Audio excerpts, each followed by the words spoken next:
Hi hello friends, మనం ఈరోజు వచ్చేసి 5వ తారీఖు మే 2020కి సంబంధించిన పేపర్ అనాలిసిస్ గురించి వీడియోలో క్లారిటీగా డిస్కస్ చేద్దాం. సో ఈరోజు చాలా ఇంపార్టెంట్ న్యూస్లు ఉన్నాయి. సో అవన్నీ కూడా ఎండ్ వరకు చూడండి. సో మీకు నచ్చితే మాత్రం లైక్ చేయండి గైస్. సో చాలామంది లైక్ చేయట్లేదు, వీడియో చూస్తున్నారు కానీ. సో జస్ట్ నాకు మీరు ఒక 500 లైక్లు ఇచ్చినా నాకు చాలా హ్యాపీగా ఉంటుంది. ఎందుకంటే నేను చేస్తున్నందుకు నాకు సాటిస్ఫాక్షన్ అనిపిస్తూ ఉంటుంది. సో లైక్ చేయండి. ఎందుకంటే నేను ఈ పేపర్ అనాలిసిస్ చేయడం కోసం మార్నింగ్ 5 నుండి వెయిట్ చేస్తూ ఉంటాను. 5 నుండి న్యూస్ పేపర్లన్నీ వెతుక్కుంటూ ఏవైతే మనకు ఉపయోగపడతాయి, ఏవి మనకు కాంపిటేటివ్ జాబ్స్లో ఉపయోగపడతాయి, ఏవి మనకి నాలెడ్జ్ ఇస్తాయి అనే దానిపై నేను ఆర్టికల్స్ని కట్ చేస్తూ ఉంటాను. మొత్తం నేను చూసుకుంటే దగ్గరగా అండ్ తెలంగాణ ఇటువైపు ఆంధ్ర కలిపి దగ్గరగా ఒక 10 పేపర్ల పైన చెక్ చేస్తాను డైలీ. నేను మళ్ళీ దీన్ని అంతా కట్ చేసి పీడిఎఫ్ చేసి మళ్ళీ మీకు చదువుతూ ఇంత ఎఫర్ట్ నేను పెట్టేటప్పుడు కేవలం మీ చేతుల్లో ఉండే ఒక లైక్ అయితే ఇవ్వండి. నాకు సపోర్ట్గా ఉంటుంది. అండ్ నేను చాలామంది క్వశ్చన్ అడగండి భయ్యా ఆన్సర్ చేస్తామని అడిగినందుకు మాత్రమే నేను క్వశ్చన్స్ పెడుతున్నాను. చాలామంది దానికి కూడా ఆన్సర్ చేయట్లేదు. మీరు వద్దు అనుకుంటే చెప్పండి, నేను కూడా ఆ క్వశ్చన్ పెట్టను. ఎందుకంటే నేను ఆ క్వశ్చన్ తయారు చేయడానికి కూడా నాకు ఒక 2 minutes పడుతుంది కదా. నేను దాన్ని క్లిక్ చేసి టైప్ చేసి దాన్ని పెట్టి దాన్ని ఒక ఇమేజ్ కింద క్రియేట్ చేసి నాకు టైం అవుతుంది కదా. మీకు వద్దు అనిపిస్తే చెప్పండి, ఇకపై దాని రేపటి నుండి పెట్టను. బట్ మీరు పెట్టాలనుకుంటే మాత్రం ప్రతి ఒక్కరు దానికి మీకు తెలిసినా తెలియకపోయినా కామెంట్ చేయండి. దానికి మీరేమనుకుంటున్నారో నేను అడిగిన అంతే. రైట్ ఆన్సర్ ఏంటనేది ఎవరూ చెప్పలేం కాబట్టి మీరేమనుకుంటున్నారో చెప్పండి. తర్వాత రోజు వీడియోలో దానికి ఆన్సర్ తెలుసుకుంటే మీరు వెంటనే ఇంక మైండ్లో మీకు ఫ్రీగా గుర్తుండిపోద్ది. దానికంటే మళ్ళీ ప్రత్యేకంగా మైండ్ కన్జ్యూమ్ చేయాల్సిన అవసరం లేదని నా అర్థము. ఓకే, మనం టాపిక్లోకి వెళ్ళిపోదాం. ఈ వీడియోని అయితే లైక్ చేయండి ఫ్రెండ్స్. అండ్ ఇంతవరకు మన ఛానల్ సబ్స్క్రైబ్ చేసుకోకుండా ఎవరైనా చూసినా సబ్స్క్రైబ్ చేసుకొని బెల్ ఐకాను, చాలామంది బెల్ ఐకాన్ యాక్టివేట్ చేసుకోవట్లేదు. చూసుకోండి, మీరు బెల్ ఐకాన్ యాక్టివేట్ చేసుకొని ఆల్ అనే ఆప్షన్ పెట్టుకున్నారా లేదనేది ఒక్కసారి చూసుకుంటే మీకు క్లారిటీ వచ్చేస్తుంది. అండ్ నేను ఏం క్వశ్చన్ అడిగాను, 2019-20 సంవత్సరానికి సుస్థిర అభివృద్ధి లక్ష్యాల, దీన్ని SDG అంటారనమాట, సస్టైనబుల్ డెవలప్మెంట్ గ్రాడ్స్ అనమాట, సూచికలో ఏ రాష్ట్రం అగ్రస్థానంలో ఉంది అని అడిగాను. చాలామంది రైట్ ఆన్సర్ పెట్టారండి, కేరళ అండి. అది. అండ్ తర్వాత వచ్చేసి ఈరోజు క్వశ్చన్, జ్యోతిరావు పూలే కిసాన్ లోన్ మాఫీ పథకాన్ని ఇటీవల ప్రకటించిన రాష్ట్రం ఏది అని క్వశ్చన్ అడిగాను అనమాట. ఈరోజు క్వశ్చన్ ఏంటంటే జ్యోతిరావు పూలే కిసాన్ అనే మాఫీ పథకాన్ని ఇటీవల ప్రకటించిన రాష్ట్రం ఏంది? ఓకేనా. మీ ఆన్సర్ ఏంటి? ఆంధ్రప్రదేశ్నా, తెలంగాణ, మహారాష్ట్ర, హర్యానా? ఏంటనేది కామెంట్ సెక్షన్లో కామెంట్ చేయడం మర్చిపోద్దు ఫ్రెండ్స్. ఎందుకంటే నేను ఇది ఎందుకు పెడుతున్నా అంటే మీకు డైలీ ఒక క్వశ్చన్ ఈజీగా నేర్చుకోవడానికి మంచి పద్ధతి ఏదైనా ఉందంటే ఇదే అనమాట. అది. అండ్ ఫస్ట్ క్వశ్చన్ చూడండి, ఆర్టికల్ ఏంటంటే ఈ ఏడాదిలోనే కరోనా వ్యాక్సిన్, ట్రంప్ శుభవార్త. యాక్చువల్గా ఆక్స్ఫర్డ్ యూనివర్సిటీ వాళ్ళు చెప్పడం జరిగింది. వ్యాక్సిన్ అనేది సెప్టెంబరు లేదంటే నవంబర్ ఈ టైంలో వస్తుందని. బట్ ఇక్కడ కూడా చూసుకుంటే ట్రంప్ గారు అయితే నిన్న ఒక మీటింగ్లో చెప్పడం జరిగింది. అదేంటో ఒకసారి చూడండి. కరోనా మహమ్మారి కట్టడి చేయాలంటే వ్యాక్సిన్ అనేది చాలా అవసరం, తప్పనిసరి కూడా, లేదంటే అది అదుపులో ఉండదు. మనం ఎంత లాక్డౌన్లో ఉంచినా మనం నిన్న చూసాం, కనీసం బాధ్యత లేకుండా వైన్ షాప్స్ తెరవకుండానే అంతకుముందు నైటే వైన్ షాపుల దగ్గర పడుకోవడాలు, వైన్ షాపులు తెలిసిన తర్వాత కనీసం పోనీ సామాజిక దూరం కూడా లేకుండా నచ్చినట్టు గ్రూపులుగా నించొని ఎలా అసలు మరి ఏంటో అర్థం కాలేదు. ఇలా అయితే అసలు నియంత్రణ ఉండదు. మరి ఎందుకు? ఎంత మద్యము నుండి ఎంత మనకు ఆదాయం వచ్చినా ప్రాణాల తర్వాత ఏదైనా కదా. కనీసం అది కూడా ఆలోచించట్లేదు. రేట్లు పెంచినా సరే కొనుక్కునే స్థితికి వెళ్ళిపోయారు అప్పులు చేసి మరి. ఎనివే అది పక్కన పెడితే దీని మీద అమెరికా అధ్యక్షుడు ట్రంప్ ఒక శుభవార్తను వినిపించారు. తాము కరోనా కట్టడి చేయడానికి వ్యాక్సిన్ తయారు చేస్తున్నామని, అది ఏడాది చివరికి మార్కెట్లోకి వస్తుందని కూడా చెప్పారు. దీనికి ఈ కరోనా విజృంభణ టైంలో వ్యాక్సిన్ కోసం ప్రపంచ దేశాలు ఎదురు చూస్తున్న వేళ ఈ విషయం అమెరికా అధ్యక్షుడు డొనాల్డ్ ట్రంప్ అయితే ఇంటర్వ్యూలో ఆయన మాట్లాడుతూ ఈ ఏడాది చివరికల్లా వ్యాక్సిన్ తీసుకొస్తామని కూడా చెప్పారు. అమెరికాలో పాఠశాలలు, విశ్వవిద్యాలయాలు సెప్టెంబర్లో తిరిగి ప్రారంభించాలని తాను ఆయా విద్యాసంస్థలను కోరుతానని ట్రంప్ అయితే చెప్పారు. కరోనా వైరస్ను కట్టడి చేయడానికి ప్రపంచ దేశాలు వ్యాక్సిన్ తయారు చేయడానికి పోటీ పడుతున్న విషయం పై ట్రంప్ స్పందిస్తూ అమెరికా పరిశోధకుల కంటే ముందే ఏ దేశమైనా వ్యాక్సిన్ అభివృద్ధి చేస్తే హ్యాట్స్ ఆఫ్ చెబుతానని కూడా ఆయన చెప్పారు. అయితే వ్యాక్సిన్ ఎవరు అభివృద్ధి చేస్తారన్న విషయాన్ని తాను పట్టించుకోనని, ఓకేనా, కరోనా వ్యాక్సిన్ రావడమే ముఖ్యంగా భావిస్తానని అయితే అతను చెప్పారు. ఎనివే ఎవరికైనా అంతే. కానీ వ్యాక్సిన్ కనిపెట్టిన తర్వాత తయారు చేసిన వాళ్ళకి ప్రపంచ దేశం అంతా కూడా నిజంగా నమస్కారాలు, వాళ్ళ కాలు మొక్కిన తప్పులేదు. సో ఎందుకంటే కేవలం ఒక కంటికి కనబడని ఒక జీవితో మనం ఇప్పుడు పోరాడుతున్నాం. సో అలాంటి ఒక జీవిని చంపడానికి సో ఎవరైతే దానికి వ్యాక్సిన్ కనిపెడతారో వాళ్ళకి నిజంగా మనకు దేవుళ్ళలాగే లెక్క. సో ఎనివే, తర్వాత చూడండి, చైనా నుంచి మరో వైరస్, పందుల నుంచి విస్తరిస్తున్న మహమ్మారి, ఈశాన్య రాష్ట్రాలపై పెను ప్రభావం. ఆల్రెడీ నిన్న అస్సాంలో చెప్పాను ఆఫ్రికన్ ఫ్లూ అని. సో అది మీరు చూసే ఉంటారు. నిన్న ఎవరైనా కరెంట్ అఫైర్ చూస్తే దాని గురించి చెప్పాను. ఆఫ్రికన్ ఫ్లూ వల్ల అస్సాం స్టేట్లో మొత్తం అస్సాం మొత్తం స్టేట్లో 2500 పందులు చనిపోవడం జరిగింది. సో ఒకసారి చూడండి. సో ఇప్పటికే మనం కరోనాతో బాధపడుతున్నాం. అయితే మందు మాకు లేని జబ్బు అంటువ్యాధులు అందరికీ అంటుకున్న మంట పెడుతోంది, ఇక ఏకంగా చనిపోతున్నారు కూడా. అయితే ఇంకా అలా ఉండగానే ఇప్పుడు మరో వైరస్ చైనా నుంచి పుట్టుకొచ్చిందన్న వార్తలతో మళ్ళీ ప్రపంచం కంగారు పడుతుంది. దీని దుష్ప్రభావం భారత్లోనే ఎక్కువగా కనిపిస్తోంది. 2 రాష్ట్రాల్లో భయానక వాతావరణం సృష్టిస్తుంది. వేలాది పందులను బలి తీసుకుంది. ఆఫ్రికన్ స్వైన్ ఫ్లూగా నిర్ధారించారు అధికారులు అయితే. ఓకేనా, సో గుర్తుపెట్టుకోండి, ఆఫ్రికన్ స్వైన్ ఫ్లూ. అయితే ఆ కారణంగా పందులు మరణించడం పట్ల అధికారులు ఆరా తీయగా దీనికి కారణం ఆఫ్రికన్ స్వైన్ ఫ్లూ కారణమని చెప్పారు.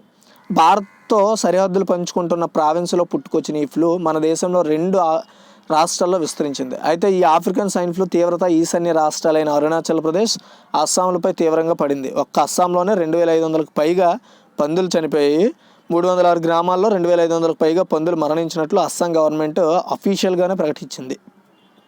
సో ఈ ఫ్లూ నివారించడానికి, మందులు సంరక్షించడానికి అవసరమైన వ్యాక్సిన్ ఏది ప్రస్తుతానికి అందుబాటులో లేదని కూడా చెప్పింది.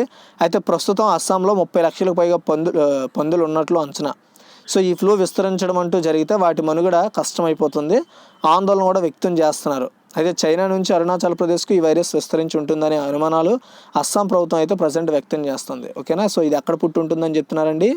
సో గుర్తుపెట్టుకోండి, సో చాలా ఇంపార్టెంట్ ఇది. సో భారత్లో సరిహద్దులు పంచుకుంటున్న ప్రావిన్సీలో పుట్టుకొచ్చిందనమాట, అంటే చైనాకి మనకి మధ్యలో.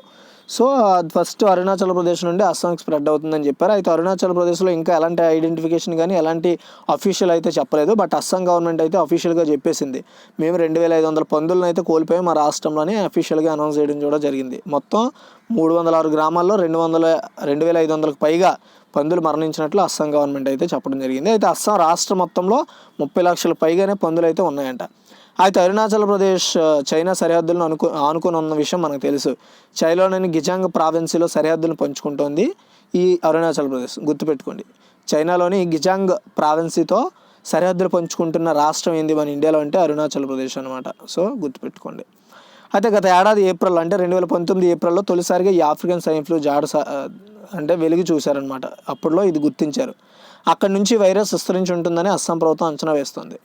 అరుణాచల్ ప్రదేశ్లో పోర్కో బిజినెస్ చేస్తున్న ఓ వ్యాపారికి చెందిన 230 పందులు కొన్ని రోజుల వ్యవధిలో మరణించాయని, వాటి పెంపకాన్ని చూసుకునే ఉద్యోగి ఒకరు చనిపోయారని అస్సాం పశుసంవర్ధక శాఖ మంత్రి అతుల్ బోరా వెల్లడించారు. అయితే ఫలితంగా ఈ ఫ్లూ వల్ల మనుషులు కూడా అప్రమత్తంగానే ఉండాల్సి ఉంటుందని కూడా క్లారిటీగా స్పష్టమవుతుంది. విషయం మనకు తెలుసు. అయితే ఇప్పటికే తాము అరుణాచల్ ప్రదేశ్తో దీనికి సంబంధించిన సమాచారాన్ని ఇచ్చిపుచ్చుకున్నట్లు కూడా చెప్పారు. కరోనా వైరస్కి ఎలాంటి సంబంధం లేదనే విషయాన్ని national institute of high security animal diseases DCGEP అంటే దీన్ని NIHSAD అంటారు స్పష్టం చేసినట్లు అస్సాం మంత్రి అతుల్ బోరా కూడా వివరించారు. అయినప్పటికీ అప్రమత్తంగా ఉండక తప్పదని కూడా చెప్పారు. ఫ్లూ బారిన పడిన పందులన్నీ మరణించాయని, వాటిని సంరక్షించడానికి అవసరమైన వ్యాక్సిన్ ప్రస్తుతానికి అందుబాటులో అయితే లేదు. సో ప్రస్తుతానికి 306 గ్రామాల్లో మాత్రమే ఈ వైరస్ తీవ్రత అధికంగా ఉందని చెప్పడం జరిగింది. సో ఇది ఒక విధంగా భారతదేశానికి ఇంకొక ముప్పే. గుర్తుపెట్టుకోండి, ఈ ఆర్టికల్లో నేను మీకు షేర్ చేసిన మ్యాటర్ ఏంటంటే ఇది చైనా, సో ఇది అరుణాచల్ ప్రదేశ్, ఇక్కడ ప్రావిన్సీ అనమాట. దీని పేరు ఏంటంటే గేజాంగ్. సో ఇక్కడ మనకి అరుణాచల్ ప్రదేశ్తో, మన ఇండియాలో అరుణాచల్ ప్రదేశ్తో గేజాంగ్ అనే ఒక ప్రావిన్సీ, చైనాకు చెందిన ప్రాంతము మన అరుణాచల్ ప్రదేశ్తో ప్రాంతం పంచుకుంటుంది, అంటే సరిహద్దు అనమాట అది. ఓకేనా, సో ఈ సరిహద్దులో ఇక్కడి నుండి అరుణాచల్ ప్రదేశ్కి యొక్క ఆఫ్రికన్ స్వైన్ ఫ్లూ వ్యాప్తి చెంది ఉంటుందని అస్సాం గవర్నమెంట్ చెప్తుంది. ఎందుకు అస్సాం గవర్నమెంట్ చెప్తుందంటే అరుణాచల్ ప్రదేశ్ పక్క రాష్ట్రమే అస్సాం అనమాట. సో అస్సాంలో ఈ యొక్క ప్రభావం, ఎందుకంటే ఈ యొక్క ఆఫ్రికన్ స్వైన్ ఫ్లూ రావడం వల్ల 2500కు పైగా పందులు అయితే మరణించడం జరిగింది. ఆ విషయాన్ని అస్సాం గవర్నమెంట్ అఫీషియల్గా అనౌన్స్ చేసింది. అంతేకాకుండా అస్సాంలో టోటల్గా 30 లక్షలకు పైగా మనకి ఈ యొక్క పందులు అయితే ఉన్నట్లు అస్సాం గవర్నమెంట్ కూడా అనౌన్స్ చేసింది. సో ఇదనమాట ఇంకొక కొత్త వైరస్ రాబోతుందని చెప్పుకోవాలి. దీన్ని గత ఏడాది ఐడెంటిఫై చేశారు ఏప్రిల్లో. సో చూద్దాం ఏమవుతుంది అనేది. Next, Japan extend state of emergencies to May 31. అంటే యాక్చువల్గా జపాన్ గవర్నమెంట్ వాళ్ళ యొక్క ఎమర్జెన్సీని, అత్యవసర స్థితిని May 31 వరకు అయితే పొడిగించుకున్నారు. సో ఈ విషయాన్ని ఒకసారి చూద్దాం.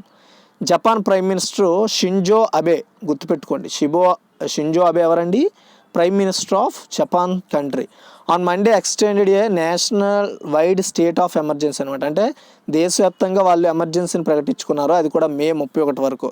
సో ఎందుకంటే corona virus infection rate had at a drop enough to justify ending measures aimed at showing to outbreak and in a not to the risk those restrictions pose the world's third largest economy. However, a promised in restrictions earlier if experts సింపుల్గా చెప్తాను చూడండి. వీళ్ళు యాక్చువల్గా May 1 వీక్లోనే వీళ్ళు వైరస్ని ఇంకా అదుపులోకి తెచ్చుకుంటున్నాం, so మేము ఇంకా లాక్డౌన్ ఎక్స్టెండ్ అంటే ఈ హెల్త్ ఎమర్జెన్సీని, అత్యవసర స్థితిని తగ్గించుకుందాం, తీసేద్దాం అనుకున్నారు. కానీ వీళ్ళు ఇంకా రోజులు గడిచే కొద్దీ కరోనా కేసులు పెరగడం స్టార్ట్ అయ్యి, సో వ్యాప్తి స్టార్ట్ అయింది. సో దీంట్లో భయాందోళన, ఎందుకంటే మనకి జపాన్ని చాలా దారుణమైన స్థితిలోకి తీసుకెళ్ళిపోతున్న విషయం తెలుసు మనకి. సో ఎలాంటి సునామీస్ అయినా అక్కడ విజృంభణ అనేది చాలా దారుణంగా ఉంటుంది, భూకంపాలు కూడా చాలా అరుదుగా వస్తుంటాయి. సో ఆ విషయం మనందరికీ తెలుసు కదా. సో దాన్ని దృష్టిలో పెట్టుకొని అండ్ ఇది కరోనా అవుట్బ్రేక్ కూడా అక్కడ చాలా ఎక్కువగా ఉందని అక్కడ గవర్నమెంట్ అయితే చెప్తోంది. సో అందుకనే మనకి జపాన్ యొక్క వాళ్ళ ఎమర్జెన్సీని May 31 వరకు అయితే ఎక్స్టెండ్ చేసుకుంటున్నారు. తర్వాత ది వైర్ ఎడిటర్కు డచ్ వెళ్ళే అవార్డు అనమాట. మొత్తం 14 దేశాల నుంచి మరో 16 మందికి కూడా ప్రకటించారు. అయితే చూడండి, ప్రముఖ ఆంగ్ల వెబ్ ఛానల్ ది వైర్ వ్యవస్థాపక సంపాదకుడు సిద్ధార్థ్ వరదరాజన్ ప్రతిష్టాత్మక డచ్ వెళ్ళే ఫ్రీడమ్ ఆఫ్ ది స్పీచ్, గుర్తుపెట్టుకోండి. సో డచ్ వెళ్ళే ఫ్రీడమ్ ఆఫ్ స్పీచ్ అనమాట. ఇతను ఒక ఆంగ్ల వెబ్ ఛానల్ రన్ చేస్తున్నారు, దాని పేరు ది వైర్ అనమాట. సో అతని వ్యవస్థాపకుడు ఎవరంటే సిద్ధార్థ వరదరాజన్ అతని పేరు. సో అతనికి డచ్ వెళ్ళే ఫ్రీడమ్ ఆఫ్ స్పీచ్ అవార్డు అయితే ఎంపికయ్యారు దానికి. సో మీడియాలో భావ ప్రకటన స్వేచ్ఛ, అంటే ఏదైనా వ్యక్తిపరచాలి, ఏదైనా చెప్పాలంటే సో అతను చేసిన భావ ప్రకటన స్వేచ్ఛ, మానవ హక్కులపై అవిశ్రాంత కృషి చేస్తున్న పాత్రికేయులకు ఈ అవార్డు అయితే ప్రదానం చేస్తారనమాట, డచ్ వెళ్ళే ఫ్రీడమ్ ఆఫ్ స్పీచ్ అనే అవార్డుని. సో 2015 నుంచి అందజేస్తున్న ఈ అవార్డుకు ఈసారి వరదరాజన్తో పాటు మొత్తం 14 దేశాల నుంచి మరో 16 మంది దక్కించుకోవడం గమనించుకోవాలి. వీరిలో చాలామంది ఫ్రీలాన్స్ జర్నలిస్టులు, ఆయా ప్రభుత్వాల నుంచి బెదిరింపులు, అరెస్టులను ఎదుర్కొన్నవారే. అయితే లాక్డౌన్ నిబంధనలను ఉల్లంఘిస్తున్న యూపీ సీఎం యోగి ఆదిత్యనాథ్ ఒక కార్యక్రమం నిర్వహించారనే వార్త ప్రచురించినందుకు వరదరాజన్పై ఆ రాష్ట్ర ప్రభుత్వం FIR కూడా నమోదు చేసిన విషయం విదితమే. అయితే ప్రపంచ పత్రికా స్వేచ్ఛ దినోత్సవం May 3 సందర్భంగా ఈ అవార్డులు ప్రకటించారు. అయితే అవార్డు పొందిన వారిలో ఆన్ లలిక్ సెర్బియా, బ్లూజ్ గా స్లోవేనియా, సెర్గజ్ సజుక్ బెలారస్, ఎలనా మిలిషనా రష్యా, డార్విన్సర్ రోజస్ వెనిజులా, మహమ్మద్ మొజాయిద్ ఇరాన్, బిట్ఫిక్ ఎంగుంబాడ్ జింబాబ్వే, డేవిడ్ ముసిసి క్వారంకోలో ఉగాండా, నుర్కన్ బెసల్ ఇస్మెట్ సింగ్ టర్కీ అండ్ ఫెర్ సయోగ్ జోర్డాన్, సోవన్ రితి కంబోడియా, విక్టోరియా బెల్ట్రైన్ ఫిలిప్పీన్స్, చెన్ కుయిషి లీ జెహువా ఫంగ్బిన్ చైనా. సో వీళ్ళందరూ కూడా వీళ్ళందరూ కూడా ఫ్రీలాన్సర్స్ అనే చెప్తున్నారన్నమాట ఇందులో అయితే. సో సింపుల్గా చెప్పాలంటే మీ అందరికీ అబద్ధం కాకపోయి ఉండొచ్చు, ఏంది ఆంగ్ల వెబ్ ఛానల్ అనేసి. ది వైర్ అనేది మన ఇండియాలో అటువైపు ఆన్లైన్లో వీళ్ళు వార్తా సమాచారాన్ని అందజేస్తారనమాట. సో ఎలా అంటే వీళ్ళు ఒక యూట్యూబ్ ఛానల్ ద్వారా, ఒక ఇన్స్టాగ్రామ్ పేజ్ ద్వారా, ఫేస్బుక్ పేజీల ద్వారా, ఏవైతే ఆన్లైన్ సోషల్ మీడియా నెట్వర్క్స్ ఉంటాయో వాటి ద్వారా వీళ్ళు న్యూస్ని అయితే పీపుల్కి అయితే అందజేస్తారు. సో దాంతోపాటు న్యూస్ వెబ్ పోర్టల్స్ కూడా ఉంటాయి అన్నమాట వీళ్ళకి. ది వైర్ కూడా ఉంటుంది, కావాలంటే మీరు న్యూస్లో వచ్చండి. ఇది మన ఇండియాకి సంబంధించింది అనమాట. బట్ ఎవడో ఇంటర్నేషనల్ వైడ్గా న్యూస్ అయితే ప్రొవైడ్ చేస్తారు. సో వీళ్ళు ప్రత్యేకంగా ఒక టీంని ఏర్పాటు చేసుకొని వీటిని అయితే రన్ చేయడం జరుగుతుంది. వీటికి సోషల్ మీడియా నుండి వచ్చే రెవెన్యూ, అంతేకాకుండా వీళ్ళకి ప్రైవేట్గా యాడ్స్ వల్ల కూడా వీళ్ళు ఆ యూట్యూబ్ ఛానల్స్ లేదా ఫేస్బుక్ ఛానల్స్ లేదా ఇలాగా సో వాటిలో కూడా వీళ్ళు ఆ యాడ్స్ ప్రొవైడింగ్. సో అంతా అఫీషియల్ న్యూస్ పోర్టల్లోనే ఉంటుంది. సో న్యూస్ పోర్టలే, కానీ టెలివిజన్లో కాకుండా ఓన్లీ వెబ్లో మాత్రమే ఇలాంటి ప్రొవైడ్ చేయడం జరుగుతుందన్నమాట. అది సో ఇక్కడ చూసుకుంటే ది వెయిర్ అనే వ్యవస్థాపకుడైన సిద్ధార్థ వరదరాజన్కు డచ్ వెల్ ఫ్రీడమ్ అవార్డు అయితే రావడం జరిగిందనమాట. సో తర్వాత చూడండి ఇక్కడ ఎవరెవరికి వచ్చిందనే విషయాన్ని కూడా లిస్టుతో సహా చెప్పాను, గుర్తుపెట్టుకోండి.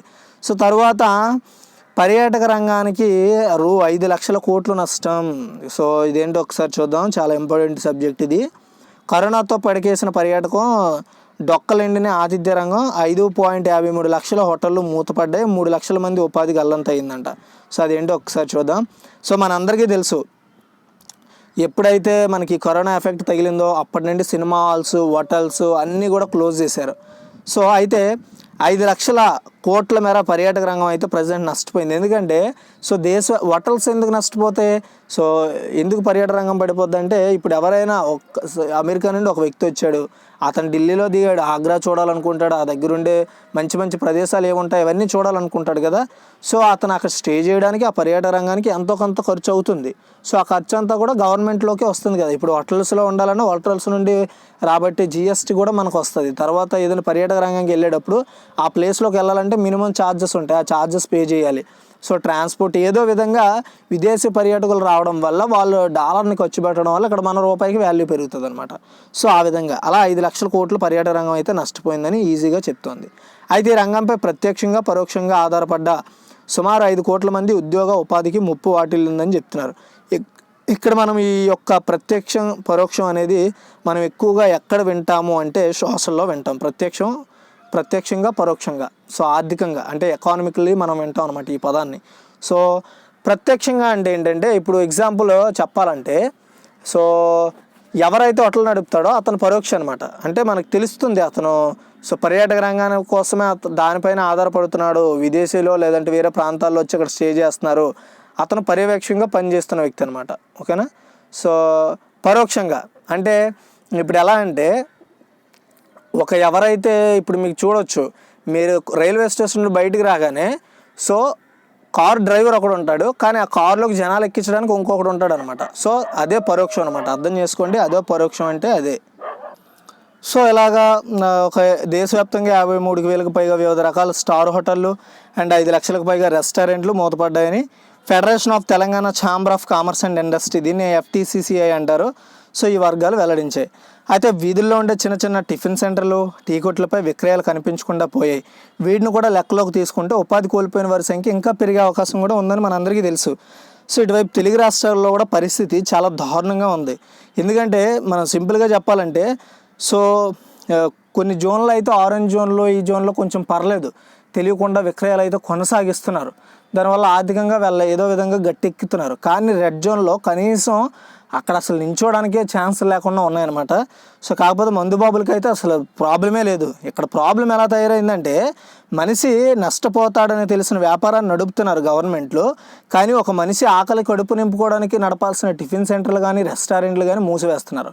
సో రెస్టారెంట్లో సామాజిక దూరం పాటించి కూడా తినొచ్చు, అవునా కదా, సింపుల్గా చెప్పాలంటే. మరి ఇక్కడ వైన్ షాపుల్లో కనీస సామాజిక దూరం లేకుండా కూడా వైన్స్ అయితే విక్రయాలు జరుగుతున్నాయి. మరి దీన్ని ఏమంటారు, గవర్నమెంట్ ఎందుకు అసలు చేసే పని ఏంది? ఎవరైనా ప్రశ్నిస్తే వాడికేమో ఆ సెక్షన్ కింద ఈ సెక్షన్ కింద కేసు వేయడం, ఇంకా వాడి నోరుని అక్కడితో మూయించడం, ఇదే గవర్నమెంట్ చేస్తున్న పనులు అనమాట. అన్ని రాష్ట్రాల గవర్నమెంట్లు ఇంతే, సెంట్రల్ గవర్నమెంట్లో కూడా ఇంతే. కాకపోతే సెంట్రల్ గవర్నమెంట్ ఏది తెలిసి చేయదనమాట, సైలెంట్గా చేసే పద్ధతి దాన్ని. సో ఎనీవే, ప్రజెంట్ అయితే ఈ యొక్క పర్యాటక రంగానికి 5 లక్షల కోట్లు అయితే నష్టం వచ్చింది. దేనివల్ల 5 లక్షల కోట్లు వచ్చిందంటే, ఫస్ట్ హోటల్స్, తర్వాత రెస్టారెంట్స్, సో తర్వాత చిన్న చిన్న వ్యాపారులు, తర్వాత ట్రావెలింగ్ సిస్టము, సో తర్వాత వచ్చేసి పర్యాటక ప్రదేశాలు, వీటన్నింటి. ఎందుకంటే ఎవరు ఎక్కడి నుండి వెళ్ళడానికి రావడానికి ఛాన్స్ లేదు, దానివల్ల ఇప్పుడు ఈ రంగం అంతా దెబ్బతిందనమాట. సో అందుకే 5 లక్షల కోట్లు నష్టం వచ్చిందని క్లారిటీగా చెప్తుంది. సో ప్రభుత్వం ఇంకేదైనా కొత్తగా చర్యలు తీసుకొని వీటిని మళ్ళీ మెరుగుపరచగలిగితే సో మళ్ళీ మన పర్యాటక రంగం పెరుగుతుంది. ఎందుకంటే పర్యాటక రంగంతో మనకి చాలా ఆర్థికంగా గట్టిగలుగు అనమాట, ఎందుకంటే చాలా రెవెన్యూ వస్తుంది అది. తర్వాత congrats madam. So Cyient global general కౌన్సిల్గా Phyllis, so Cyient technology services and solutions global general కౌన్సిల్గా ఫిలిస్ గ్రే కెంప్ నియమితులయ్యారు. సో సీనియర్ వైస్ ప్రెసిడెంట్తో పాటు గ్లోబల్ జనరల్ కౌన్సిల్గా ఆమె వ్యవహరిస్తారని కంపెనీ తెలిపింది. టెక్నాలజీ రంగంలో ఎంతో అనుభవం ఉందని సెయింట్ మేనేజింగ్ డైరెక్టర్ CEO క్రిస్టో బొడనపు తెలిపారు. ఇంతకుముందు ఫెలిన్ గ్రే క్యాంప్ యూనికార్న్ LLCలో chief legal officer and chief administrative ఆఫీసర్గా పనిచేసిన అనుభవం ఉంది. అయితే అంతర్జాతీయ స్థాయిలో మరిన్ని విజయాలు సాధించేందుకు ఫెలిన్ గ్రే క్యాంప్ కీలకంగా వ్యవహరిస్తారని క్రిస్టోలో అయితే చెప్పుకొచ్చారు, గుర్తుపెట్టుకోండి. సో సైంట్ గ్లోబల్ జనరల్ కౌన్సిల్గా ఎవరు నియమితులయ్యారంటే సో ఫెలిస్ గ్రే క్యాంప్ అనమాట ఇది. తర్వాత కరోనా దుమ్ము దులిపే DRDO UV బ్లాస్టర్ అనమాట. సో చూడండి ఇక్కడ మీకు ఫోటో కనబడుతుంది, దీన్ని UV బ్లాస్టర్ అంటారంట. సో ఇదేంటో చూద్దాం. కరోనాపై పోరులో భాగంగా DRDO మరో సరికొత్త ఆవిష్కరణ చేసింది. ఇప్పటికే చాలా చేసింది DRDO. సో అది ఆల్రెడీ నేను ప్రీవియస్ ఆర్టికల్స్లో చెప్పాను, కరెంట్ అఫైర్స్లో కూడా చెప్పాను. అయితే కంప్యూటర్లు, టీవీలు, ల్యాప్టాప్ వంటి ఉపకరణాలు, ఉపరితలాలు అతినీల లోహిత దాన్ని UV అంటారనమాట. సో కిరణాలతో శుద్ధి చేయగల టవర్ను DRDO laser science and technology centre రూపొందించింది. దీనికి UV బ్లాస్టర్ అని కూడా పేరు అయితే పెట్టారు. సో గుర్తుపెట్టుకోండి. అయితే రసాయనాలు, క్రిమి సంహారకాలతో శుద్ధి చేసేందుకు వీలు పడని ప్రతి వస్తువును, పరికరాన్ని ఇది 360 డిగ్రీలో UV కిరణాలతో శుభ్రం చేయగలదంట. చూసారా? సో అది 12 అడుగుల పొడవు, 12 అడుగుల వెడల్పు కలిగిన గదిని వైరస్ రహితంగా చేసేందుకు 10 నిమిషాలు 400 చదరపు అడుగుల ఏరియా శుద్ధికి అరగంట సమయాన్ని అయితే ఈ యొక్క UV అయితే తీసుకుంటుందని చెప్పారు. దీని పేరు ఏంటంటే UV బ్లాస్ట్ అనమాట. ఇది ఏం చేస్తుందంటే అతినీల లోహిత కిరణాలతో శుద్ధి చేస్తుంది అనమాట. టీవీలు కానీ, కంప్యూటర్స్ కానీ, ల్యాప్టాప్ వంటి ఉపకరణాలని. సో మనము వాటర్ వేసి అదే క్లీన్ చేయలేం కదా, సో ఇది ఆ విధంగా క్లీన్ చేస్తుంది అని చెప్తున్నారు అనమాట. తర్వాత తాకకుండానే చేతులు శుభ్రం, టచ్ ఫ్రీ శానిటైజర్ను ICAR రూపకల్పన చేసింది. ఇదేంటో చూద్దాం, చూడండి. భారత వ్యవసాయ పరిశోధన మండలి, దీన్ని ICAR అంటారు. సో అనుబంధంగా పనిచేసే central institute of post harvest engineering and technology, దీన్ని CIPHET అంటారు. సరికొత్త ఆవిష్కరణతో ముందుకు వచ్చింది. ముట్టుకోకుండానే శానిటైజన్ చేస్తుంది అనమాట. అందించి ఒక స్మార్ట్ డిస్పెన్సర్ని అభివృద్ధి చేసింది.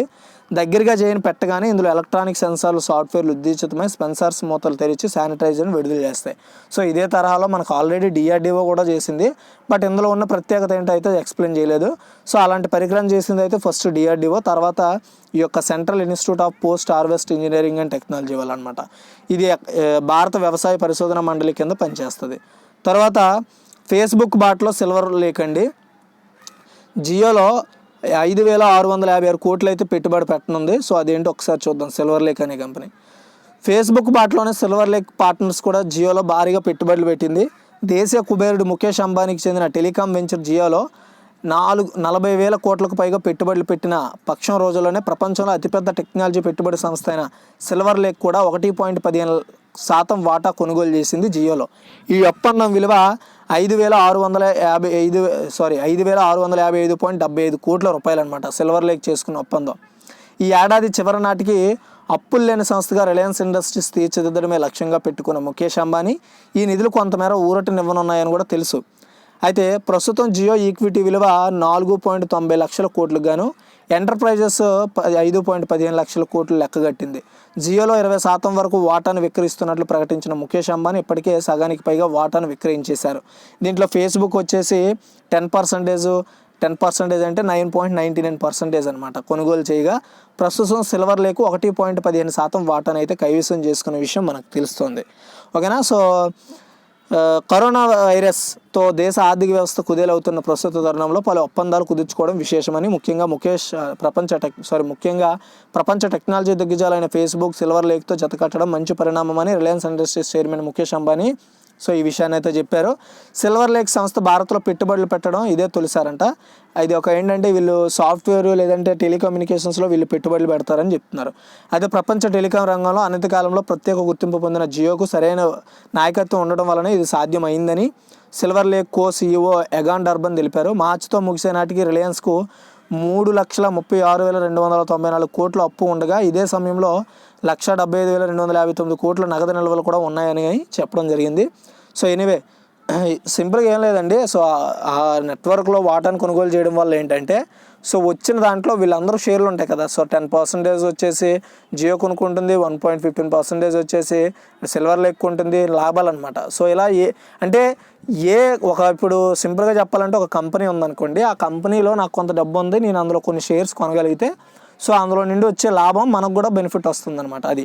సో అంతేకాకుండా నష్టాలు వచ్చినప్పుడు నష్టాలు కూడా వస్తాయి. బట్ ఇన్ని కంపెనీలు చేదోడు ఉన్నప్పుడు పెద్దగా నష్టాలు రావు, వచ్చినా సరే అవి పెద్దగా కనబడవు కూడా. సో అది మ్యాటర్. తర్వాత భారత్ పే నుంచి 2 కొత్త యాప్లు అండి, వాయిస్ ఆధారిత ఉచిత సేవలు. భారత్ పే అనేది మన ఇండియన్ గవర్నమెంట్ రిలీజ్ చేసిన ఒక కొత్త యూపీఐ ఆధారిత మనీ ట్రాన్సాక్షన్ అనమాట.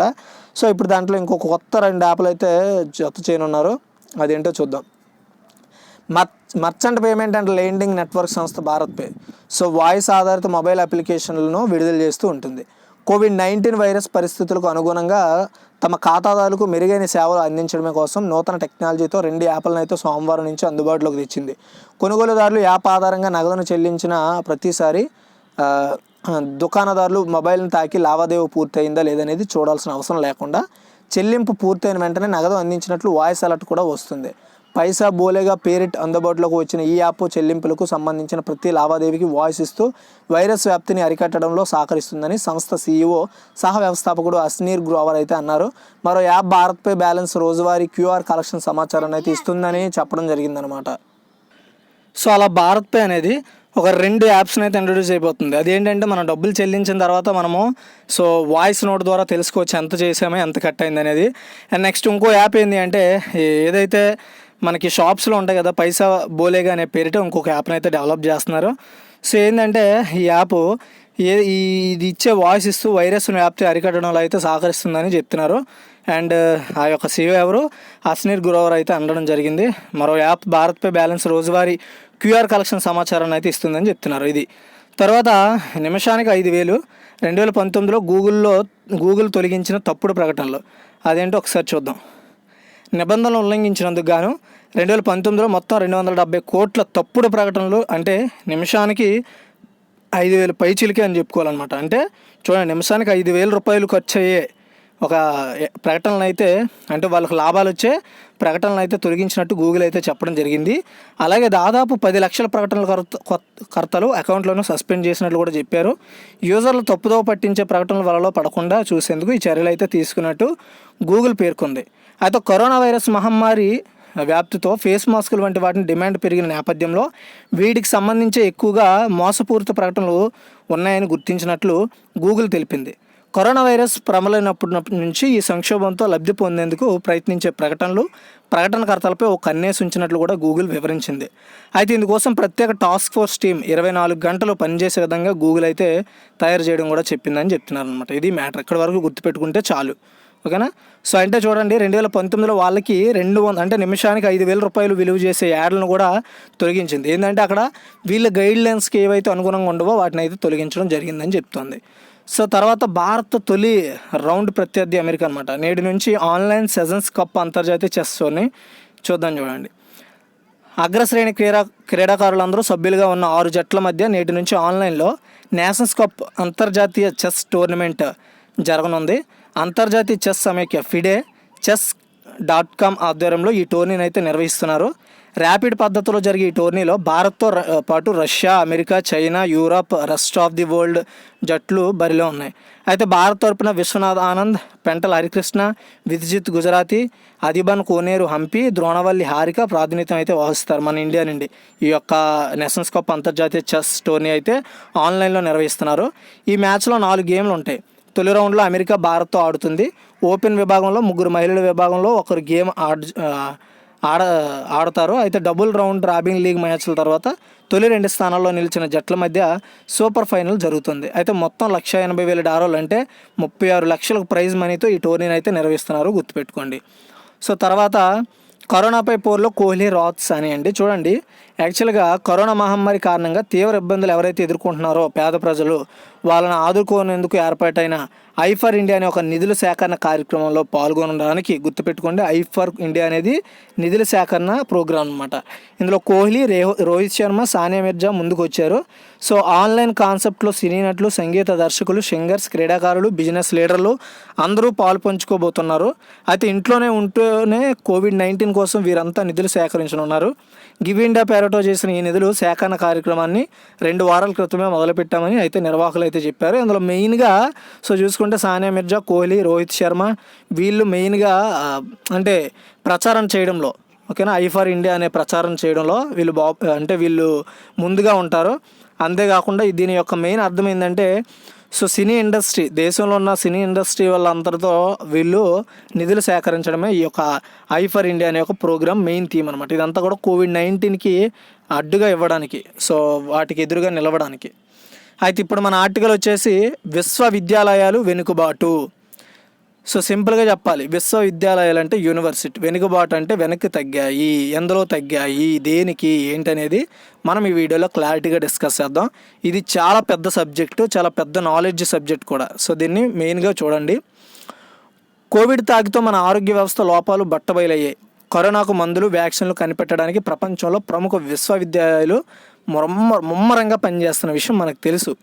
అయితే భారతీయ విశ్వవిద్యాలయాలు అదే ఊపుతో బరిలో దిగలేకపోవడం విచారణకరం. మన విశ్వవిద్యాలయాలు పరిశోధన అభివృద్ధి IRMD, కానీ RMD పటిమ ఏపాటిదో దీన్ని బట్టి అవగతమవుతుంది అనమాట, అంటే అర్థమవుతుంది. ఆక్స్ఫర్డ్, హార్వర్డ్, జాన్స్ హస్కిన్స్, కింగ్ హువా వంటి విఖ్యాత అంతర్జాతీయ విశ్వవిద్యాలయాలు కరోనాపై పరిశోధనలు చేస్తూ వ్యాధి వ్యాప్తి గురించి సమాచారాన్ని ఎప్పటికప్పుడు తెలియజేస్తున్నాయి. ఇక ఆక్స్ఫర్డ్ విశ్వవిద్యాలయాలు అయితే స్వయంగా కరోనా వ్యాక్సిన్ తయారు చేస్తున్నాయి. అది కూడా మన ఇండియన్ ఒక సీరం దాంతో కూడా జతకట్టి చేస్తున్నారు. త్వరలోనే దాన్ని ప్రపంచానికి అందిస్తామని కూడా ఆల్రెడీ ప్రకటించేసింది. అదే భారతదేశంలో IITలు, INSC తప్ప మరే విద్యాసంస్థ లేక విశ్వవిద్యాలయాలు కరోనాపై పోరులో ఎటువంటి భాగస్వామ్యము తీసుకోవట్లేదు. వైద్య కళాశాలల పరిస్థితి ఇంతే. ఇలాంటి ఉపద్రవ పరిస్థితుల్లో విశ్వవిద్యాలయాలు సమన్వయంగా పరిశోధనలు జరిపి పరిష్కారం కనుగొంటాయా? ఆశ భారత్లో నెరవేరట్లేదు. గడిచిన దశాబ్దంలో ప్రపంచవ్యాప్తంగా QS వరల్డ్ యూనివర్సిటీస్ ర్యాంకింగ్స్లో 500 అగ్రశ్రేణి విశ్వవిద్యాలయాల్లో చైనా వర్సిటీల సంఖ్య చాలా ఎక్కువ ఉంది. భారతీయ విశ్వవిద్యాలయాల సంఖ్య చాలా స్వల్పంగా పెరిగింది. ప్రపంచంలో 100 అగ్రశ్రేణి పరిశోధన సంచికలలో ప్రచురితమయ్యే భారతీయ పరిశోధన పత్రాలు 15.8% మించవు. అంటే మేము ఫలానాది అని కనిపెట్టామని అంతర్జాతీయంగా పేటెంట్ కోసము దరఖాస్తులు ఉంటాయి కదా, అలాంటివి పత్రాలు 15.8% కంటే మించమంట. అదే బ్రిటన్లో 37% ఉంటుంది. అమెరికా నుంచి చూసుకుంటే 36.2%, జర్మనీ నుంచి చూసుకుంటే 33.4%, చైనా నుంచి 27.6% చొప్పున పరిశోధనా పత్రాలు ప్రచురితమవుతాయి.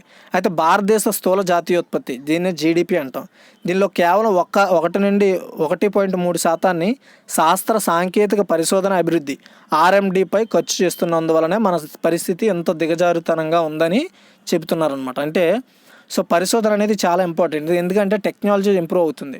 టెక్నాలజీ తగ్గట్టుగా మన అవసరాలను తీర్చడానికి, మనకు అందుబాటులో ఉండే విధంగా, మనం ఈజీగా పని చేసుకునే విధంగా, మనకు కావాల్సిన సౌకర్యాలను ఏర్పాటు చేయడం కోసం టెక్నాలజీకి తగ్గట్టుగా కొత్త పరిశోధనలు చేయాల్సి ఉంటుంది. అంతేకాకుండా టెక్నాలజీ తీసుకొస్తున్న వైరస్లు కూడా మనము అరికట్టాలంటే దానికి పరిశోధన చాలా ఇంపార్టెన్స్. అదనమాట. అందులో మన ఇండియా కేవలం 1.3% మన GDPలో ఖర్చు చేస్తుందని చెప్తున్నారు. నెక్స్ట్, శాస్త్రవేత్తల నిర్వహణ కృషి. చూడండి, సింపుల్గా చెప్పాలంటే ఈ ఆర్టికల్లో నేను పెద్దగా ఏం చెప్పను. సింపుల్గా చెప్పాలంటే మొత్తము ఇక్కడ శాస్త్రవేత్తలు చాలా ఇంపార్టెంట్. శాస్త్రవేత్తలు అంటే ఏదైనా కనిపెట్టేవాళ్ళు అనమాట, సైంటిస్టులు. శాస్త్రానికి వేత్త అనమాట శాస్త్రవేత్తలు. అయితే మనకి ఏదైనా ప్రాబ్లం అంటే మనకి ఏదైనా కనిపెట్టాలన్నా, ఏదైనా కొత్త విషయాన్ని తెలుసుకోవాలన్నా ఇదంతా వీళ్ళ చేతుల్లోనే ఉంటుందని దీని అర్థం. అయితే చూడండి, ఫిబ్రవరి 11, 12 డేట్స్లో జెనీవాలో ప్రపంచ ఆరోగ్య సంస్థ కార్యాలయంలో సమావేశమై సందర్భంగా ప్రధానంగా 2 అంశాలు చర్చించుకున్నారనమాట శాస్త్రవేత్తలు. ప్రమాదకరమైన వైరస్లు కట్టడి వినూత్న రీతిలో పరిశోధనలు నిర్వహించాలనేది ఒకటైతే, అంతర్జాతీయ పరిశోధన వేదికలకు దోహదపడే ప్రాధాన్యాలను గుర్తించాలనేది రెండోది. విశ్వవిద్యాలయాలు, పరిశోధక బృందాలు ప్రస్తుతం కరోనా వైరస్ను ఎదుర్కొనేందుకు పరిశోధనలో నిమగ్నమై ఉన్నాయి. ఇందులో Hong Kong university of science and technology autonomous రోబోలను రూపకల్పన కూడా చేసింది. ఇవి వైరస్ ఉన్న ప్రాంతాలకు 99.99% వైరస్ రహితంగా మారుస్తాయంట. పలు దేశాల విశ్వవిద్యాలయాలు, బృందాలు శక్తి మేరకు పరిశోధనలో పాలు పంచుకుంటున్నాయి. అయితే ఈ టైంలో భారత్లోని వర్సిటీలు తమ శక్తిని నిరూపించుకోవాల్సిన అవసరం ఉంది. అయితే భారత్లో ఐఐటీలు 208 ప్రాజెక్టులతో కరోనాపై పోరులో అగ్రగామిగా ఉన్నాయి, బాగానే ఉంది. 6 ఐఐటీలు వ్యక్తిగత రక్షణ సాధనాలు పీపీఈ రూపకల్పనకు 45 ప్రాజెక్టులు చేపట్టాయి ఈ 2008లో. శుభ్రత, శానిటైజేషన్, చికిత్సలకు సంబంధించిన 33 ప్రాజెక్టుల్లో ఐఐటీలు నిమగ్నమై ఉన్నాయి. అయితే కృత్రిమ మేధ, టెస్టింగ్ కిట్లు, వైద్య రూపకల్పనలు, రోబోలు, నిఘా, డేటా ఎనాలిటిక్స్ రంగాల్లో ప్రాజెక్టులు రూపొందాయి. ఐసోలేషన్ వార్డులో మందులు, ఆహారం పంచే రోబోలు, విశాల ప్రదేశాలను శానిటైజ్ చేసే డ్రోన్లు, కిరాణా సరుకులు, అతినీల రోహిత కిరణాలు క్రిమిరహిత చేసే కంటైనర్లు రూపకల్పనలో ఐఐటీలు బాగానే నిమగ్నమయ్యాయి. అయితే ఐఐటి ఢిల్లీ విద్యార్థులకు, అధ్యాపకులకు కోవిడ్ సంబంధ పరిశోధనలు చేయాల్సిందిగా ప్రోత్సహిస్తుంది, అందుకు నిధులు సమకూరుస్తుంది. ఐఐటి మద్రాస్ కూడా అదే పంద అనుసరిస్తుంది. కరోనా కేసుల నిఘాకు వైడ్ యాంగిల్ కెమెరా రూపొందించింది కూడా. అయితే ఐఐటి ఢిల్లీ రూపొందించిన ప్రత్యామ్నాయ క్లినికల్ టెస్ట్ పద్ధతిని భారత వైద్య పరిశోధన మండలి ఐసీఎంఆర్ కూడా ఆమోదించేసింది. అయితే ఈ పద్ధతిలో ఖచ్చితత్వం ఎక్కువ, శ్వాస దగ్గు మాటలను బట్టి కోవిడ్-19 వ్యాధిని నిర్ధారించే సాధనాన్ని బెంగళూరులో ఐఐఎస్సి రూపొందిస్తుంది. అది వైద్య సిబ్బందికి మరింత రక్షణ ఇచ్చి మరింత ఖచ్చితమైన పరీక్షా ఫలితాలను ఇస్తుంది. అయితే ఐఐటి నుండి 3 పరిశోధన ప్రాజెక్టులను, ఐఐటి పాలక్కాడ 10 ప్రాజెక్టులను, ఐఐటి గోవా 1 ప్రాజెక్టును అయితే చేపట్టాయి. సో తక్షణం చేయాల్సింది ఏమిటి, ఇది తర్వాత, ఎందుకంటే ఇది లాస్ట్ పారాగ్రాఫ్ కాబట్టి ఒకసారి అది పక్కన పెట్టి 2019లో క్యూఎస్ ప్రపంచ ర్యాంకింగ్స్లో 10 అగ్రశ్రేణి యూనివర్సిటీలు. క్యూఎస్ అంటే ఇక్కడ మీకు ఆల్రెడీ చెప్పాను చూడండి, ఓకేనా. సో క్యూఎస్ అంటే ఏంటి అనేది మీకు ఇక్కడ ఎక్స్ప్లెయిన్ చేశాను, ఓకేనా. అయితే ఈ క్యూఎస్ ఇచ్చిన రిపోర్ట్స్, సో ఏంటంటే వీళ్ళు ప్రతి సంవత్సరం కూడా వార్షికంగా మొత్తం ప్రపంచంలో ఉన్న యూనివర్సిటీలోని యొక్క పనితీరును సమీక్షిస్తుందన్నమాట ఈ క్యూఎస్ అనేది. అయితే 2019లో క్యూఎస్ ప్రపంచ ర్యాంకింగ్స్లో 10 అగ్రశ్రేణి యూనివర్సిటీలను వెల్లడించి చూద్దాం, అక్కడ ఒకసారి చూడండి. ఫస్ట్ ఎంఐటి అనమాట, మసాచుసెట్స్ ఇన్స్టిట్యూట్ ఆఫ్ టెక్నాలజీ, ఇది అమెరికాలో ఉంది. నెక్స్ట్ స్టాన్ఫర్డ్ యూనివర్సిటీ అమెరికాలో ఉంది. Harvard University America. California Institute of Technology America. So top 4లో అమెరికా యూనివర్సిటీలే ఉన్నాయి. తర్వాత 5th ప్లేస్లో యూనివర్సిటీ ఆఫ్ ఆక్స్ఫర్డ్, ఇది బ్రిటన్కి చెందింది. తర్వాత 6th యూనివర్సిటీ ఆఫ్ క్యాంబ్రిడ్జ్, బ్రిటన్కి. Next ETH Zurich Swiss Federal Institute of Technology, ఇది స్విట్జర్లాండ్కి సంబంధించింది, 7th ర్యాంక్. 8th ర్యాంక్లో Imperial College London, Britain. Next 9th ప్లేస్లో University of Chicago America. Next 10లో యూసీఎల్, బ్రిటన్. ఇక్కడ బ్రిటన్, అమెరికా మధ్యలో ఒక స్విట్జర్లాండ్ తప్ప మిగతావన్నీ కూడా అగ్రదేశాల యొక్క యూనివర్సిటీలే. అంటే సింపుల్గా చెప్పాలంటే ఇక్కడ ఇచ్చిన పారాగ్రాఫ్ ఇదే చెప్తుంది. సో మనము వైద్య రంగాన్ని, పరిశోధన రంగాన్ని అసలు పట్టించుకోవట్లేదు ముందు నుండి కూడా. ఏదో ఇప్పటికిప్పుడు కరోనా వైరస్ వచ్చింది కాబట్టి ఎవరైతే డాక్టర్స్ కానీ లేదంటే ఇలా మెడికల్ సిబ్బంది ఎవరైతే ఉంటారో వాళ్ళకి వెంటనే 50 లక్షల రూపాయలు జీవిత బీమాను కూడా కల్పించేశారు వెంటనే. మరి ఇంతకుముందు ఏమైంది, డాక్టర్లు వైద్యం చేసేటప్పుడు వాళ్ళకి ఎలాంటి ఎఫెక్ట్ ఉండదా, మరి ఏంది అది పక్కన పెడితే. సో చాలామంది డాక్టర్స్ ఎంబీబీఎస్ చేద్దాం అనుకునే వాళ్ళు పై దేశాలకి వెళ్ళి చదువుకుంటున్నారు. ఇక్కడ చదివింది ఎవరు లేదు, ఎందుకంటే అక్కడ నాణ్యత విద్య లేదని అందరూ ఒక నమ్మకం, ఇది రియాలిటీ ఇది. సో అందుకని వేరే దేశాలకు వెళ్ళి చదువుకొని పోనీ అక్కడి నుండి మన ఇండియాకి ఏమైనా చేస్తున్నారంటే అక్కడ లేదు. ఎందుకంటే అక్కడ వాళ్ళు చదివిన చదువుకి ఎక్కడిచ్చే జీతభత్యాలు చాలా తక్కువ, ఎక్కడ బాగుపడదో మెరుగుపడదో అనే ఆలోచన ఇక్కడ తక్కువ. సో అక్కడ ఉంటే పెద్ద పరిశోధనలో పాల్గొనవచ్చు, పెద్ద పరిశ్రమలో మన పేర్లు చూసుకోవచ్చు, సో ఏదైనా కనిపెట్టడంలో మనం ముందుండవచ్చు. అంతేకాకుండా వాళ్ళకి కావాల్సిన ఉపాధికి తగ్గట్టుగా వేతనాలు కూడా అక్కడ కల్పిస్తారు. అక్కడ బాగుంటుంది ఫెసిలిటీ, ఎక్కడైనా విదేశాల్లో బాగానే ఉంటుంది కదా. అయితే ఇక్కడ మన ఇండియాలో అది తక్కువ, ఎందుకంటే మనం మెడికల్కి మన జీడిపిలో కేటాయిస్తున్నది చాలా తక్కువ, వాటి కేటాయింపులు చాలా తక్కువ. మరి అంత తక్కువ ఉన్నప్పుడు డెవలప్మెంట్ ఎలా ఉంటుంది? సో ఎక్కువగా మురికివాడలు ఉన్నది, కాలుష్యంగా మారుతున్న దేశాల్లో మన దేశం కూడా ఉంది. మరి అంత కాలుష్యం ప్రభావం పెరుగుతున్నప్పుడు ఖచ్చితంగా వైరస్లు కూడా పుట్టుకొస్తాయి, లేదా కొత్త జబ్బులు, కొత్త క్యాన్సర్లు కూడా పుట్టుకొస్తాయి. మరి వాటన్నింటినీ తట్టుకోవడానికి సో వచ్చిన వాటికి పరిశోధన చేసి మందులు కొనుక్కోవడానికి మనకి కావాల్సిన మెడికల్ ఎబిలిటీ చాలా ఇంపార్టెంట్. మనకిప్పుడు అది లేదు అని క్లారిటీగా స్పష్టమైంది కదా. సో ఎందుకంటే ఇప్పుడు తెలిసింది వైద్యుల యొక్క సంగతి, ఉన్న వాళ్ళనే కాపాడుకోవడానికి బీమాలు ప్రకటించడం, వాళ్ళకి గౌరవంగా మొన్న పూలు చల్లడం, ఇలాంటివన్నీ చూసాం కదా. సో ఇలాంటి ఒక పరిస్థితి రాకుండా ఉండాలంటే గవర్నమెంటు సో ఈ వైద్యపరానికి శాస్త్రపరంగా సలహాలు సూచనలతో పాటు ఎక్కువగా అప్పుడప్పుడు అంటే 6 నెలలకు ఒకసారో సంవత్సరానికి ఒకసారో వైద్య బృందాలతో మీటింగులు పెట్టడం, పరిశోధన మీటింగులు పెట్టడం ఎక్కడో అంతర్జాతీయంగా పెట్టుకుంటున్నాం. మరి మన ఇండియాలో మనం పెట్టుకోవాలి కదా, మన ఇండియాలో పరిశోధకులతో మనం పెట్టుకోవాలి కదా, పరిశోధన చేసేవాడికి ఆర్థిక సహాయం అందించాలి కదా. ఎన్నో కోట్ల రూపాయలను అనవసరమైన ఖర్చులు, సరదా ఖర్చులకో లేదంటే టెక్నాలజీ అభివృద్ధికో ఖర్చు పెడుతున్నాం. మరి అలా ఖర్చు పెడితే వైద్య రంగానికి మనం ఇచ్చేది ఏముంది? సో ఇలాంటివన్నీ గుర్తుపెట్టుకోవాలన్నమాట. సో డాక్టర్లు గుర్తొచ్చినప్పుడే వాళ్ళకి సేవలు చేయడం కాదు, సో వాళ్ళకి కావాల్సిన అవసరాలు ఏంటి, మన దేశానికి వైద్యపరంగా అందాల్సిన సౌకర్యాలు ఏంటి. ఇప్పుడు బాగానే ఉంది, ఎందుకంటే మనం ఇటువైపు హైడ్రోక్సిల్ క్లోరోక్విన్, పారాసిటమాల్, అంతేకాకుండా చాలా ఇంపార్టెంట్ అంటే ఏదైనా అంటే మన ఒత్తిడి అంటే మన బాడీలో ఇమ్యూనిటీ పవర్ని పెంచుకోవడానికో లేదా కొత్తగా ఏదైనా క్రిమి మన మీద అటాక్ చేసినప్పుడు అరికట్టుకోవడానికో మనం మందులను అయితే తయారు చేస్తున్నాం కదా. సో అవే ఆల్రెడీ మనం ఒక 13-14 దేశాలకి ఎక్స్పోర్ట్ కూడా చేసాం. మరి అంత సీన్ ఉన్నప్పుడు మరి ఎందుకు మన దేశాల్లో ఇంకా చదవట్లేదు? ఎందుకు మన దేశంలో ఏదైనా కనిపెట్టిన వాళ్ళు పేటెంట్లు ఎక్కువగా నమోదు చేసుకోవట్లేదు? పేటెంట్లకి ఎందుకు ఎక్కువగా నమోదు చేయట్లేదు? ఎందుకు అప్లికేషన్ పంపించలేకపోతున్నారు అంటే ఇక్కడ అన్నీ కూడా ప్రయోగ దశలోనే ఉండిపోతున్నాయి, ఏది కంప్లీట్ అవ్వట్లేదు. అదే మెయిన్ ప్రాబ్లము.